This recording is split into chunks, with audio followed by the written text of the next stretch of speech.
Welcome back to my channel home made healthy delights. ఈరోజు నేను చూపించేది నా ఫేవరెట్ అండి, గోంగూర పప్పు అన్నమాట. దానికి నేను ఆల్రెడీ కందిపప్పుని నానబెట్టేసుకున్నాను. దాంతోపాటు ఉల్లిపాయ ఒకటి, ఇంకా టొమాటో, వాటితో పాటు పచ్చిమిరపకాయలు అవన్నీ తీసుకొని రెడీగా పెట్టుకుంటాం. దీంట్లో నాకు ఎప్పుడు గోంగూర దొరకదండి. అందుకని నేను ఇండియా నుంచి వచ్చినప్పుడు ఇలా గోంగూరని ఉప్పు పసుపు వేసి కలిపేసి చక్కగా దీన్ని ఎయిర్ డ్రై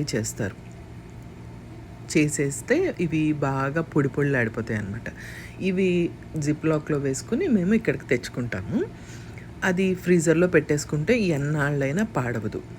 అది క్రిస్పీగా అయిపోవడం వల్ల మేమేం చేస్తామంటే దాన్ని వాటర్లో నానబెట్టుకుంటాం. మంచినీళ్ళేనండి, మంచినీళ్ళలో కొంచెం సేపు నానబెట్టుకుంటే మెత్తబడిపోతుంది.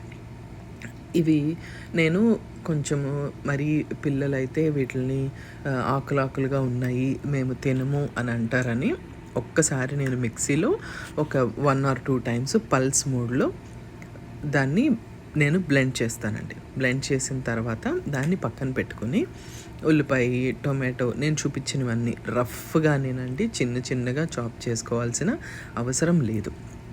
దాంతోపాటు పచ్చిమిరపకాయలు ఇవన్నీ కట్ చేసి నేను రెడీగా పెట్టేసుకున్న తర్వాత ఈ పప్పుని నేను ఇన్స్టెంట్ పాట్లో ఎలా చేస్తానో చూపిస్తున్నానండి. నేను ఆల్రెడీ కట్ చేసి పెట్టుకునేవి ఫస్ట్ ఇన్స్టెంట్ పాట్లో వేసేస్తున్నాను. దాంతోపాటు మిక్సీ చేసుకున్న గోంగూర పేస్ట్ ఉంటుంది కదా అది, దాంతోపాటు ఆల్రెడీ నానబెట్టుకున్న కందిపప్పు, వీటికి సరిపడినంత వాటర్. ఆల్రెడీ నేను గోంగూరను నానబెట్టాను కదా, ఆ వాటర్ కూడా సరిపోతాయి. అవి వేసుకొని సరిపడినంత కారము, పసుపు. ఈ గోంగూరలో ఆల్రెడీ ఉప్పు ఉంటుంది. ఇది కొంచెం పుల్లగా ఉండడం వల్ల నేను చింతపండుని కూడా కొంచెమే వేస్తానండి, ఎక్కువైతే వేయను. ఎందుకంటే మరీ పుల్లగా అయిపోతుందని చెప్పి ఎక్కువ వేయను. కొంచెం వేసుకుని మూత పెట్టేసి ప్రెషర్ కుక్ మోడ్లో 10 minutes నేను కుక్ చేస్తానండి. తర్వాత న్యాచురల్గానే అది ప్రెషర్ రిలీజ్ అవ్వాలి.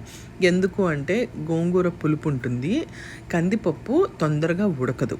అందుకని నేను నానబెట్టుకోవడం కంపల్సరీ, 10 నిమిషాల పైన ఉడకపెట్టడం కూడా కంపల్సరీ.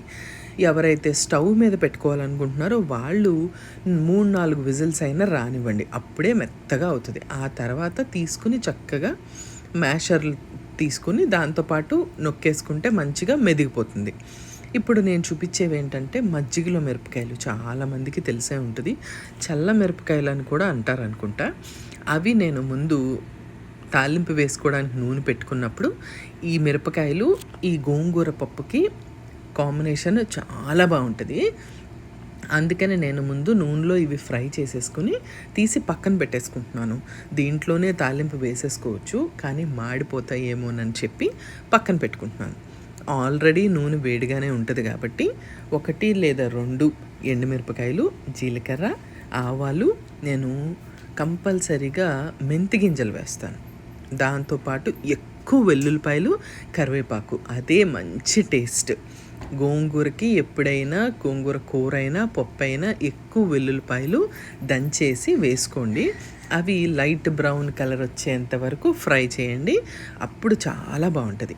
ఈ తాలింపు వేగిపోయింది అని అనుకున్నాక మనం ఆల్రెడీ చక్కగా మ్యాషర్తో మెదిపేసుకున్నాం కదా పప్పు గోంగూర, దాంట్లో వేసేసుకుని ఈ పక్కకు తీసి పెట్టుకున్న మజ్జిగలో మిరపకాయలు, ఇంకా కొత్తిమీర. ఇప్పుడు దీనికి మెయిన్ ఇంగ్రీడియంట్, ఆల్రెడీ గోంగూరలో నాకు ఉప్పు ఉంటుందండి.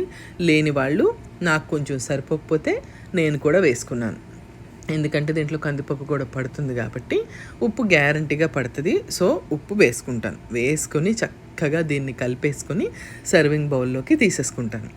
ఇది రైస్కి అయితే చాలా అంటే చాలా టేస్ట్ బాగుంటుంది. పుల్కాకి అయితే నాకు తెలియదు, కానీ చపాతీకి మాత్రం కూడా టేస్ట్ చాలా బాగుంటుంది. ట్రై చేయండి. ట్రై చేసి నాకు కామెంట్ సెక్షన్లో చెప్పండి. లైక్ చేయండి.